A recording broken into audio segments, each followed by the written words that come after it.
Ku yakin saat Kau berfirman, ku menang saat Kau bertindak. Hidupku hanya ditentukan oleh perkataanmu.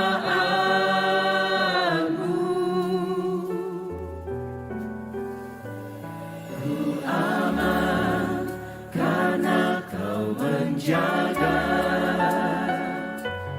Ku kuat karena Kau menopang.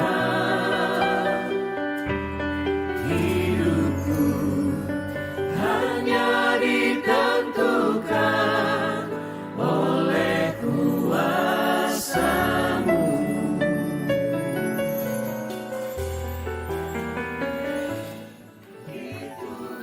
Selamat pagi saudara-saudara yang diberkati oleh Tuhan. Senang sekali saya Mayor Parese dapat menjumpai Anda dalam siaran pagi My Salva Podcast Korps 4 Surabaya ini. Hari ini tema kita adalah jangan marah ketika dikecewakan. Dengan pembacaan firman Tuhan dalam Pengkhotbah pasal 7 ayat 13 dan ayat 14 serta Roma 8 ayat yang ke-28. Baiklah, sebelum saya akan membaca bagian firman Tuhan ini, mari kita berdoa. Selamat pagi Bapa, terima kasih pagi ini kami boleh berjumpa dengan saudara-saudara anak-anak Tuhan di mana saja berada yang mendengarkan siaran ini. Kiranya dengan siaran ini Tuhan, mereka semua dapat diberkati, mereka dikuatkan dan diteguhkan sebagai anak-anak Tuhan yang sedang menjalani kehidupan mereka di tengah-tengah dunia ini. Terima kasih ya Tuhan, berkati hamba-Mu yang akan menyampaikan firman Allah pagi ini. Dalam nama Tuhan Yesus Kristus kami telah berdoa dan mengucap syukur. Haleluya. Amin. Pembacaan firman Tuhan dalam Pengkhotbah pasal yang ke-7 ayat 13 dan ayat yang ke-14. Demikian firman Tuhan berkata, perhatikanlah pekerjaan Allah, siapakah dapat meluruskan apa yang telah dibengkokkannya? Pada hari mujur bergembiralah, tetapi pada hari malang ingatlah bahwa hari malang ini pun dijadikan Allah seperti juga hari mujur, supaya manusia tidak dapat menemukan sesuatu mengenai masa depannya. Roma 8 ayat yang ke-28 berkata demikian, kita tahu sekarang bahwa Allah turut bekerja dalam segala sesuatu untuk mendatangkan kebaikan bagi mereka yang mengasihi Dia, yaitu bagi mereka yang terpanggil sesuai dengan rencana Allah. Saudara sekalian, tema kita pagi hari ini, jangan marah ketika dikecewakan. Bahwasanya marah adalah salah satu sifat manusia sejak kekekalan. Akibat dosa pertama di Taman Eden, manusia dikendalikan oleh kedagingannya, bukan lagi oleh roh Allah yang Allah taruh dalam diri mereka. Jadi, amarah sudah menjadi bagian hidup manusia. Nah, salah satu penyebab kemarahan adalah rasa kecewa yang diakibatkan oleh orang lain ataupun sesuatu yang tidak sesuai dengan harapan. Lalu apakah Anda pernah ada di titik nadir ini? Bagaimana sikapmu? Bukan soal bagaimana kita pernah mengalami, tetapi bagaimana kita mengetahui tentang satu hal, bahwasanya Allah berkuasa mengendalikan setiap keadaan anak-anak-Nya. Lalu bagaimana anak-anak Tuhan melihat tindakan Tuhan atas keadaan mereka? Alkitab menjelaskan pertanyaan ini bahwa benar anak-anak Tuhan sangat diyakinkan jika Tuhan berkuasa mengendalikan keadaan mereka. Yang pertama adalah sekalipun keadaan mereka berbeda dengan harapan, Allah tetap setia. Dalam Pengkhotbah pasal 7 tadi ayat yang ke-13, bahwasanya Tuhan berotoritas dengan keadaan yang terjadi. Saudara yang kekasih, siapakah yang tidak akan pernah marah jika dikecewakan? Semua pasti akan marah. Sebab kekecewaan adalah salah satu pemicu kemarahan. Kita marah karena keadaan tidak seperti yang kita harapkan. Hasil kerja yang tidak sebanding dengan tenaga dan biaya yang dikeluarkan. Prestasi anak-anak sepertinya tidak sesuai dengan harapan orang tua, atau teman mengkhianati, rekan bisnis menipu kita. Pokoknya semua mengecewakan. Itulah fakta manusiawi. Kitab Pengkhotbah di atas menuliskan sebuah keadaan yang tidak mudah dipahami. Allah mengubah sesuatu yang baik menjadi seolah-olah tidak baik. Bayangkan, yang lurus dibengkokkannya. Itu artinya Allah berotoritas mengizinkan keadaan sekeliling kita berubah. Allah mengizinkan sesuatu bisa terjadi dan mengubah harapan kita. Apakah kita layak marah dengan keadaan ini? Apakah anak-anak Tuhan sekalipun tidak lagi dapat mengendalikan amarahnya? Mungkin sulit menjawabnya. Tetapi sebagai anak Tuhan yang percaya dan berakar kuat pada imannya kepada Tuhan, mereka lah yang dapat mengendalikan amarah mereka, sekalipun keadaan mengecewakan. Karena mereka tahu bahwa Tuhan bertanggung jawab atas keadaan itu. Roma 8 ayat 28 tadi mengatakan Allah turut bekerja. Kita tentu tahu bahwa anak-anak Tuhan juga sama seperti yang lain. Mereka bisa melihat hal yang sama. Hanya bedanya, engkau sebagai anak Tuhan harus lebih dapat mengatasi keadaan. Karena engkau tahu bahwa Allahmu bertanggung jawab atas keadaanmu. Engkau tahu bahwa Allah dapat mengizinkan itu dapat terjadi supaya engkau semakin berpengharapan kuat pada Tuhan. Tidak terkendali oleh keadaan, sekalipun sangat mengecewakan. Sebab engkau tahu bahwa Allah turut bekerja untuk mendatangkan sesuatu yang terbaik bagi engkau sebagai anak Tuhan. Jadi jelas bukan? Bahwasanya Allah kita setia. Tetapi apakah setia saja?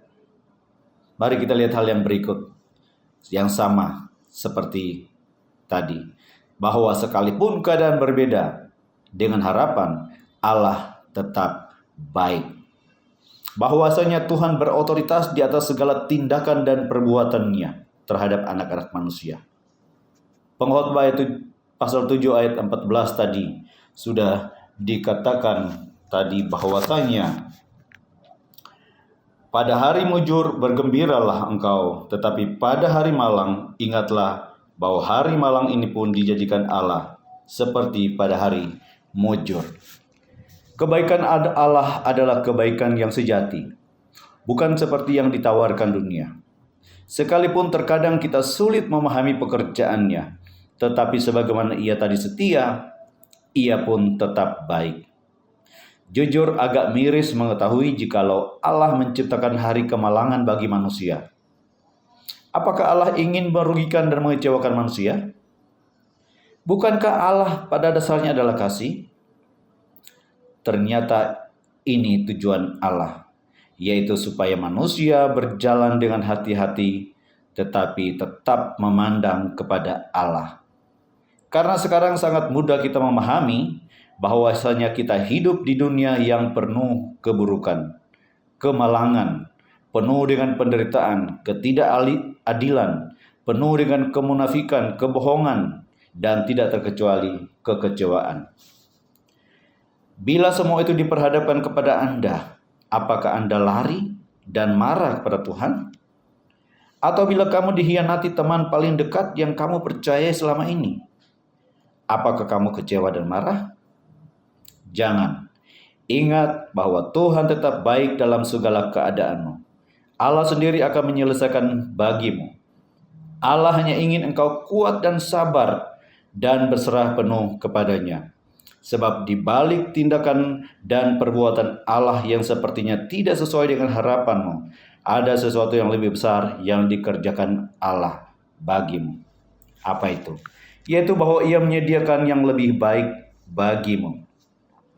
Dalam ayat yang ke-28 Roma pasal yang ke-8 tadi dikatakan di bagian B ayat yang ke-28 bahwa Allah mendatangkan kebaikan bagi mereka. Jadi tidak ada alasan dan tempat bagi amarah dalam segala yang kau alami. Allah dalam segala keadaanmu sanggup menggantikan yang lebih baik. Jadi jangan marah. Sekalipun engkau sangat kecewa. Jika engkau telah dikecewakan oleh seseorang, ingatlah Allah sanggup mengirim yang lain yang lebih baik. Jika usahamu mengecewakan engkau, ingatlah Allah sanggup membangunkan yang lebih baik. Jika banyak air mata kekecewaanmu, ingatlah bahwa Allah sanggup mengusap dan menggantikan air matamu menjadi mata air yang menghasilkan sukacita yang besar. Jadi saudara sekalian yang diberkati oleh Tuhan, sungguh Allah sangat respect, bukan? Dengan segala masalahmu. Kalau tadi Allah setia, Allah baik, maka yang ketiga ini pun tidak kalah pentingnya.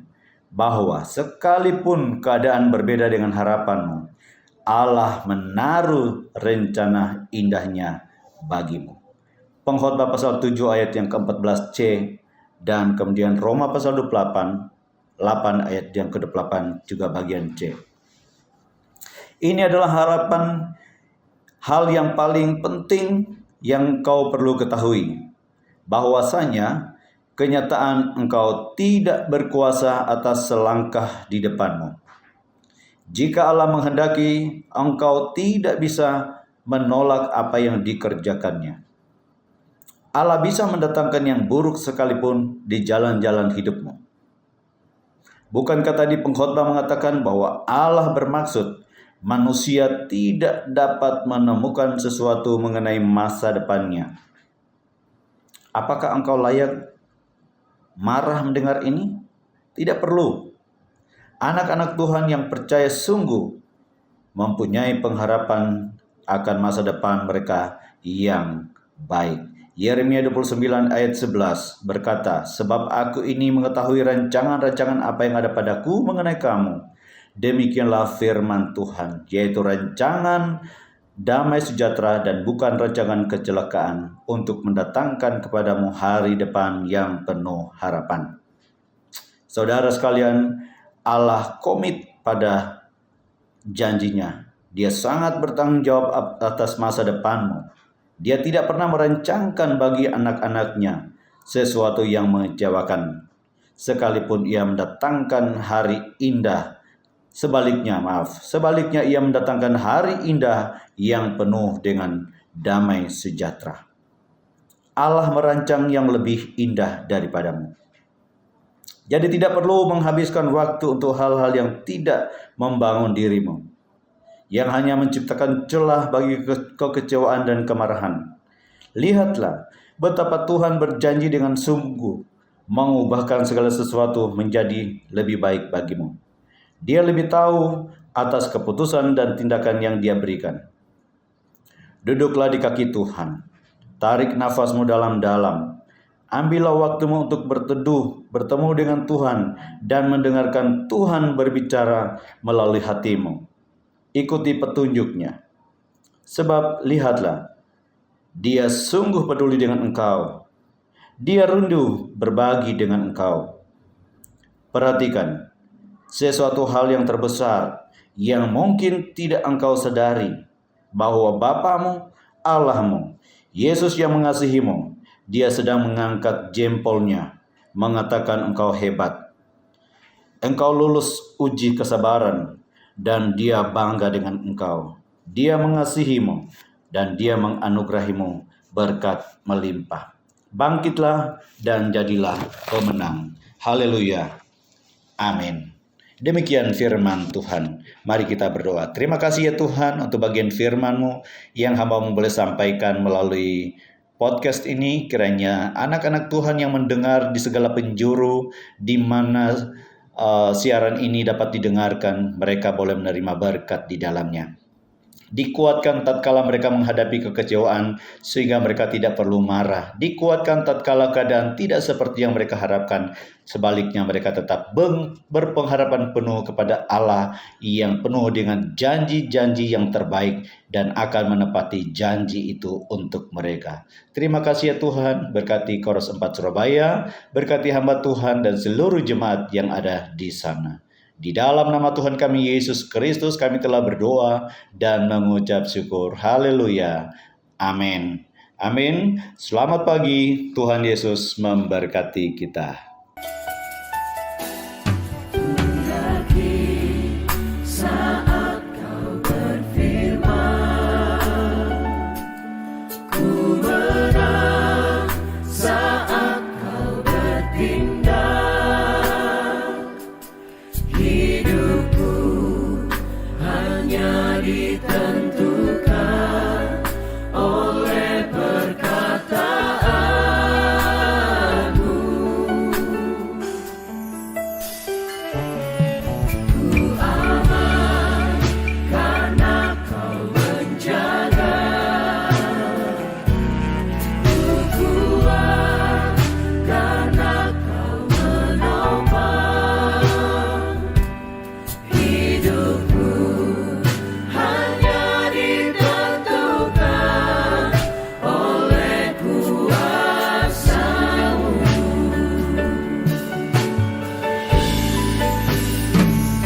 Bagi Tuhan tak ada yang mustahil. Bagi Tuhan tak ada yang tak mungkin. Mujizatnya disediakan bagiku. Ku diangkat dan dipulihkan. Bagi Tuhan tak ada yang mustahil. Mari kita bangkit dulu saudara. Bagi Tuhan tak ada yang mustahil. Bagi Tuhan tak ada yang tak mungkin. Mujizatnya disediakan bagiku. Ku diangkat dan dipulihkan. Ku diangkat dan dipulihkan. Ku diangkat dan Allah mengangkat dan dipulihkan. memulihkan kami. Ku diangkat dan dipulihkan.